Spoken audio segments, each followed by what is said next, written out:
forêt boréale représente près du tiers des forêts mondiales. Au Canada, ce royaume de l'épinette noire est habité depuis plusieurs milliers d'années par les peuples autochtones. Et la forêt leur est vitale en tant que moyen de subsistance, mais aussi comme lieu de pratique spirituelle et culturelle. Mais attention, n'allez pas croire que la forêt boréale est un paradis paisible. Justement, un élément perturbateur naturel vient régulièrement affecter l'équilibre entre les populations humaines et la forêt. Vous l'avez compris, je parle du feu. Les feux de forêt ont toujours existé et la plupart des espèces végétales s'y sont adaptées au cours du temps. Mais le problème, c'est qu'avec le changement climatique, on constate une augmentation récente du nombre de feux par an et de leur taille. Rappelez-vous, Eastmain au Québec en 2013, Fort McMurray en Alberta en 2016. Impressionnant, non? Saviez-vous que ces grands feux représentent près de 97% des superficies brûlées et seulement 3% du nombre de feux comptabilisés annuellement? On comprend alors l'origine du proverbe « D'une petite étincelle naît souvent un grand feu ».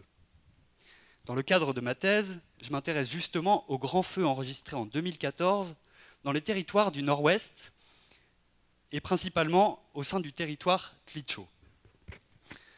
Ces grands feux ont des conséquences pour les populations autochtones en termes d'activités traditionnelles, d'activités de subsistance. Mais attention,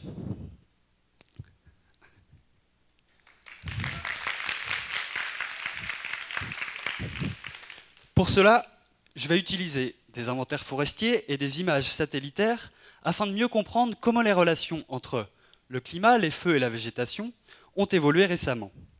Mais ces relations que j'aurais mis en évidence ont-elles été constantes depuis que les autochtones vivent dans la forêt, c'est-à-dire depuis la dernière déglaciation il y a plusieurs milliers d'années? Eh bien la réponse, je vais la trouver dans les lacs. Et oui, je vais aller dans l'eau pour étudier les feux. Lorsqu'un feu se produit, des particules de charbon de bois se déposent au fond des lacs. Ces charbons se retrouvent à différentes profondeurs dans la couche de sédiments accumulés au cours du temps. Leur datation au carbone 14 me permettra de retracer l'histoire des feux sur plusieurs millénaires. Je mettrai ensemble toutes les connaissances acquises pour alimenter un modèle mathématique qui pourrait s'apparenter à une sorte de grand robot mixeur pour simuler le climat et les feux futurs. Ajoutez-y une bonne dose de connaissances autochtones, mixez le tout, et vous obtiendrez d'une part des prévisions de feux futurs pour les prochaines décennies, et d'autre part un indice de risque pour les communautés autochtones. Bon, j'en conviens, même les chefs cuisiniers doivent parfois ajuster leurs recettes. C'est pourquoi un des défis de ma thèse sera de paramétrer le modèle pour que les prévisions soient les plus réalistes possibles. Merci.